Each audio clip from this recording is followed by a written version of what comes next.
윤석열 대통령은 해병대원의 순직에 대해 최대한의 예우를 갖추도록 하겠다고 밝혔습니다. 수사단장을 보직 해임했습니다. 국방부 지시를 어겼다는 이유에서입니다. 정당하게 내린 지시를 해병대 수사단장이 불응해서 보직 해임이 이루어진 것입니다. 오늘 저는 국방부 검찰단의 수사를 명백히 거부합니다.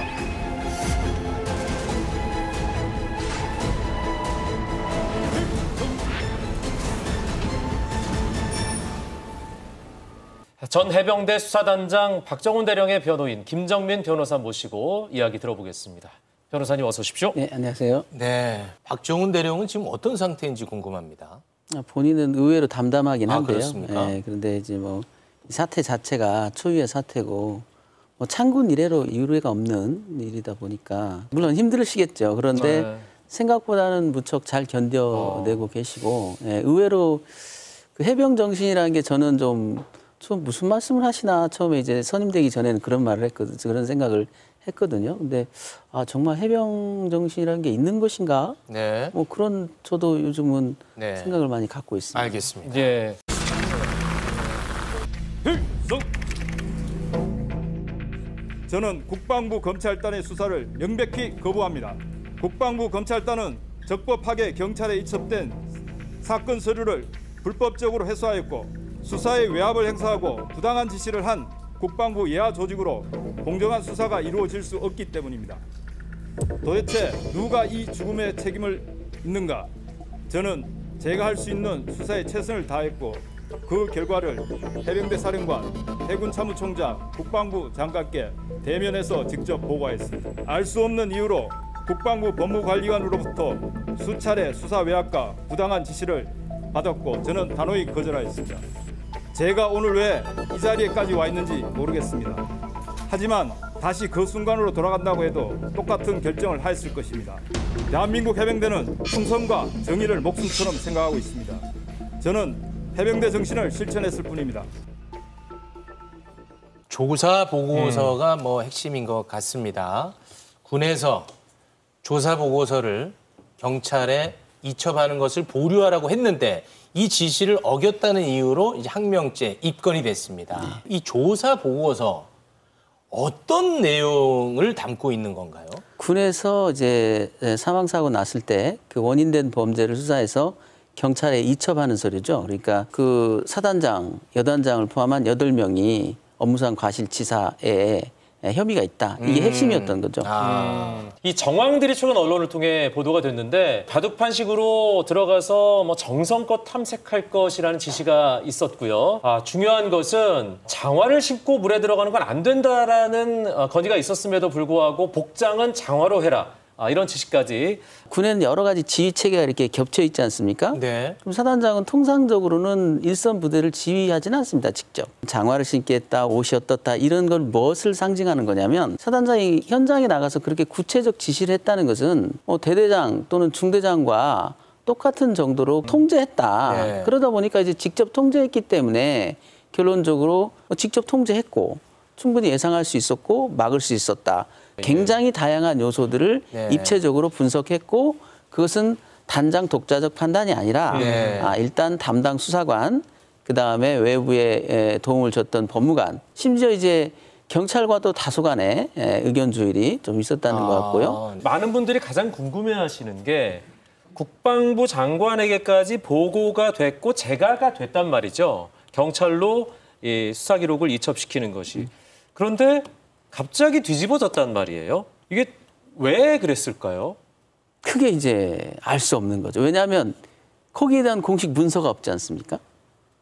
왜라는 것이 기록된 문서가 없습니다. 누가 왜, 누가 번복했는지, 왜 번복했는지가 기록돼 있지 않다는 거죠. 네. 그래서 당사자들의 서로 다른 진술만 있는 거죠. 그런데 박 단장님이 들은 바로는 핵심적인 게 뭐냐, 처음에는 직접적 책임자를 한정하라. 그 얘기는 뭐냐면 일선 지휘관으로 한정할 수밖에 없지 않습니까? 그렇게 되면 고급 지휘관들은 직접적 과실? 이게 좀 그렇지 않습니까? 그러니까 사병들과 가까운 단계에 그렇죠. 있는 지휘관들 말씀하시는 거죠? 그런 거죠. 그래서 또 반문도 했다는 겁니다. 그러면 사단장을 빼라는 뜻입니까? 그러니까 또 답을 안 한다는 거죠. 그러더니 조금 지나니까 이게 뭐 어떻게 바뀌냐면 형식을 바꾸라는 겁니다. 이첩의 형식을. 이게 어떤 말이죠? 이첩 서류는 검찰에 넘기는 송치 서류처럼 대상자와 범죄 사실을 다 특정하게 돼 있습니다. 관련 규정에도 그렇고요. 그런데 갑자기 이제 그것을 다 흐트르라는 거예요. 말하자면 사람 이름도 네, 빼고 소설책처럼 혐의도 빼고 네, 그러니까 의견서에는 사람이 써 있고 사람의 인적 사항이 써 있고 그 범죄 사실이 써 있는 게 의견서 핵심인데 네. 이거를 이렇게 섞어라. 그렇게 특정하지 말라는 거니까 마치 소설책을 쓰라는 거거든요. 그것은 할 재간이 없는 겁니다. 네네. 네, 그런 적도 없고 도대체 방법이 없는 거예요. 규정에 어긋날 뿐만 아니라 네. 규정을 어기면서까지 한다 하더라도 도대체 어떻게 하라는 건지 알 수가 없는 거죠. 그런 형식을 바꾸라는 짓이 나중에는 수사라는 용어를 쓰지 말고 조사라는 용어를 쓰라는 짓이 그러더니 이제 급기야는 보류 명령이 또 나오게 됩니다. 이첩 보류. 이런 것들이 단일한 문서로 한 번에 명확하게 지시된 것도 아니고 네. 그 의도를 도대체 어떤 의도를 갖는지 해석을 해야만 하고 네. 물어봐야 되고 그 명령권자가 직접 얘기한 게 아니고 그 참모들이 자꾸만 전화해서 얘기하거나 이런 거란 얘기죠. 또 주목하고 있는 부분은 대통령실에서 이 수사 보고서를 보내라라고 요청했다는데 그건 사실입니까? 당사자는 이첩 서류를 보내라라는 지시를 받았는데 그것은 수사 서류이기 때문에 줄 수 없다라고 단호히 거절을 했고요. 그 당사자는 박 단장님. 전 수사단장인 거죠. 그리고 나니까 이제 수사 서류는 못 준다고 하는 근거가 명확하지 않습니까? 그러니까 이제 다음 날 하려고 했던 언론 브리핑 자료라도 달라 이랬다는 겁니다. 그래서 이제 또 언론 브리핑 자료도 줬다는 거죠. 그거는 어쩔 수 없이. 그러니까 그 부분도 역시 문제가 있다는 거예요. 왜냐하면 왜 달라고 하는지, 누가 달라고 하는지, 무엇을 달라고 하는지가 또 문서가 없다는 겁니다. 그러니까 또 그 문서가 들어가서 어떤 피드백이 됐는지도 또 없다는 거죠. 수사 자료는 이제 법적 근거 없어서 안 보냈는데 대통령실에 언론 브리핑 자료는 대통령실에 보낸 거는 사실이고 그날 보낸 다음에 어떤 반응이 온 거는 없었답니까? 없었다는 거죠. 왜냐하면 그게 공문서로 요청한 문서가 아니기 때문에 공문서로 어떤 근거에 따라서 누가 누구한테 보내라 이런 게 나와야 문서가 있어야 되는데 엄격히 따지면 그 서류도 안보실에서 지휘계통을 통해서 문서가 와야 됩니다. 그런 것도요? 그렇죠. 왜냐하면 문서를 달라고 하는 거니까. 요청이 와야죠. 어떤 근거로 어떤 서류를 어떤 기관에서 보내달라고 한다. 그러면 그 서류가 쭉 거쳐서 내려오면 여기서도 쭉 이제 거쳐서 다시 올리는 겁니다. 그래서 다시 그 서류가 가야 명확한 근거가 남아있지 않겠습니까? 왜 이 서류를 달라고 하는지. 근데 전혀 그런 게 지금 없는 상태죠. 그러니까 피드백은 받은 거 없고 벌어진 일이라고는 다음에 원래 예정됐던 그 언론 브리핑이 취소돼 버렸죠. 취소됐죠. 그리고 나서는 어떤 그 피드백이나 지시를 받은 바 없고 갑자기 이제 관리관이 전화하더니 직접 과실자로 한정하라는 등 이첩 형식을 바꾸라는 등 지시인지 개인 의견인지도 애매한 그래서 수사단장이 물었다는 거거든요. 네네네. 장관의 지시냐 그랬더니 또 그건 아니다. 이런 애매한 문서로 또 보고하면 되는 거거든요. 예를 들어서 누구를 빼세요.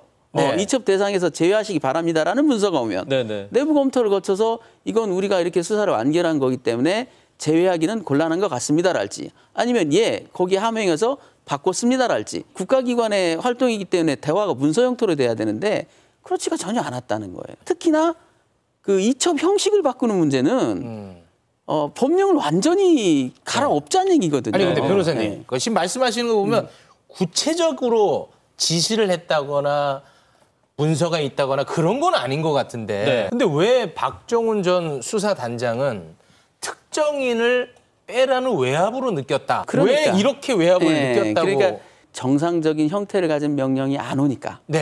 뭔가 비정상적인 명령은 오고 그 명령은 아니 지시는 오고 그 지시는 모호하고 그럴 때 군에서 그동안 많이 일어났던 일이 바로 이겁니다. 고위 지휘관들을 지키기 위해서 경찰 수사에 개입해왔던 것은 오랜 관행이거든요. 초등수사 단계에서 고급 지휘관들이 마음대로 재단하는 국민적 이목이 높으면 그 재단의 폭이 좁아지죠. 그러니까 국민적 이목이 없는 사건들은 정말 무제한적 재단을 했거든요. 그건 오랫동안의 관행, 못된 관행이었던 네, 거죠. 그런 관행에 대해서는 뭐 말씀하셨는데 지금 국방부는 그 외압과 관련해서 오해라고 생각하고 있는 것 같아요. 좀 네네. 억울한 측면도 있어 보이고 잠깐 그 국방부 입장을 입장입니다. 듣고 오겠습니다. 수사를 이렇게 해라 저렇게 해라 과정상에 개입하거나 또는 결과 보고받고 다시 수사에 개입한 적은 없습니다. 해병대 수사 결과를 보고받고 나서 그 부분에 여러 가지 의문이 있으셨고 그래서 이것이 과연 이대로 경찰에 이첩됐을 경우에 그 대상자, 혐의 대상자로 특정된 상당한 수의 하급 또는 초급 간부들에게 미칠 영향을 고려하신 것입니다. 예, 지금 내용이 보고를 받고 오케이를 했는데 의문이 또 뒤늦게 생겼던 저게 거고. 이제 개입은 아닙니다라고 쭉 다만이라고 설명하는 뒷부분이 있지 않습니까? 예. 그게 개입입니다. 설사 그게 하위직이라고 하면 주물러도 되나요? 고위직은 주무르면 안 되고 그걸 주무른다고 표현하는데 이제 그 뺀다는 걸 그렇게 이게 뭔가 좀 표현하는군요. 이렇게 좀 만지작거린다는 얘기죠. 이게 네. 조작을 한다는 건데 그것은 고위직은 안 되고 하위직은 되고 이런 게 아니에요. 그런 필요성이나 이런 고민들은 수사기관은 안 하나요? 그것을 수사관이 하게 돼 있는 겁니다. 수사단의 그런 전적인 권한이 있는 겁니다. 그렇죠. 네. 그렇기 때문에 지휘라는 형태로 지금 하시는 건데 저게 지휘거든요. 말하자면 이런 수사에 대한 우려점들 뭐 이렇게 되면 고위직이 다친다 이렇게 되면 하급자들이 다친다는 게 그런 우려를 반영해서 활동하는 것을 지휘라고 불러요. 네. 네. 지휘 권한은 명백하게 형식과 절차가 정해져 있고 네. 완결된 수사에 대해서 속된 말로 이렇게 엎어라. 그러면 저런 지시를 받게 되면 어떻게 되냐면 군사법경찰관이 작성한 최종 보고서는 어떻게 하라는 건가요? 폐기해야 되나요? 그럼 공용소리 무효죄가 되는데. 법을 몰라도 너무 모르고 지시하시는 거죠. 이미 완결된 수사 기록이에요. 네. 결재가 다 났습니다. 내부 결재가. 네, 맞습니다. 그래서 보고까지 했습니다. 어떻게 바꾸라는 거예요? 없어요? 그러면 그걸 놓고 다음에 또 끼워 넣습니까? 사람을 특정하고 혐의 사실을 특정한 최종 보고서를 만들어서 수사 기록이 이미 있어요. 있죠. 정식으로 한 다음 문서가 옵니다. 장관께서 장관 명령 합해 다 통으로 해. 아, 그러니까 결재 이후에 그걸 변경하려면 문서로 그렇겠죠. 절차에 따라서 네. 지시가 왔었어야 지시가 된다. 왔어도 네. 왔어도 겨우 할 수 있는 일이라고는 뭐냐면 기존 서류를 폐기할 수는 없는 거고 거기다가 더하는 일. 다시 바꿔 넣어야 되는데 그게 가능하냐 이 말입니다. 국방부에서는 이첩 보류를 지시했는데 듣지 않았다. 그래서 항명죄를 그러니까 지금 적용을 그것은 하는 거죠. 이제 그 마지막 장면만 보는 거죠. 이첩 보류라는 마지막 장면만 보는데 아까도 말씀드린 듯이 입첩 대상 축소명 지시가 있었고 그걸 불응하자 이제는 입첩 형식 변경 지시가 있었고 네. 그것도 불응하자 이제 이첩 보류 형태로 이제 좀 바뀐 것뿐이지 핵심은 충분한 법리 검토를 거친 충분한 수사 결과물을 지휘관의 독단적 판단으로 바꾸겠다는 겁니다. 네. 그것은 수사의 지휘 범위를 벗어나죠. 알겠습니다. 네. 어찌됐든 항명죄로 입건이 됐습니다. 네. 군 검찰의 수사를 거부하고 있는 그런 상황 아니겠습니까? 그건 어떻게 봐야 될까요? 그 이첩 서류를 회수하는 과정에 검찰단이 깊이 개입돼 있습니다. 아무 관계가 없는 기관이에요. 국방부 검찰단은 검찰 조직이기 때문에 경찰 업무에 개입할 이유가 없습니다. 이 업무는 군사경찰과 민간경찰끼리 주고받은 서류이기 때문에 군검찰은 관여할 일이 전혀 없는 거예요. 법적 근거가 나오지가 않습니다. 아, 군 검찰은 이 사건과 네. 관련이 있기 때문에 거기에 수사 받기는 어렵다. 그런데 누군가의 명령을 받고 국방부 검찰단 직원이 가서 경북경찰청에 가서 회수해 왔다는 거예요. 네. 아무런 법적 근거가 없는 기관이 누군가 시키기만 하면 득달같이 간단 말이죠. 뭐든지 한단 말이죠. 제가 이런 비유를 했어요. 그러면은 수도병원에 있는 군의관한테 장관께서 가서 수사 서류 가지고 오면 군의관이 수술하다 말고 가져가야 되나요? 네, 알겠습니다. 각 관의 임무라는 게 있는 겁니다. 네. 도저히 개입할 수 있는 영역이 아니에요. 그 영역은. 네. 그래서 이렇게 하명을 무조건 따르는 검찰단이라면 이 수사의 공정성을 항명으로 이제 처벌해야 하면 할 거 아닙니까? 네. 아니 수사 서류도 가지고 와 했으니까 정신없이 가서 가지고 왔는데. 네, 알겠습니다. 그래서 못 믿겠다는 거죠. 예, 사실 가장 중요한 건 진상 그렇습니다. 규명이겠죠. 네. 예, 그리고 유족들이 이해할 수 있는 어떤 그런 결과의 도출일 것입니다. 변호사님 오늘 말씀 고맙습니다. 네, 감사합니다.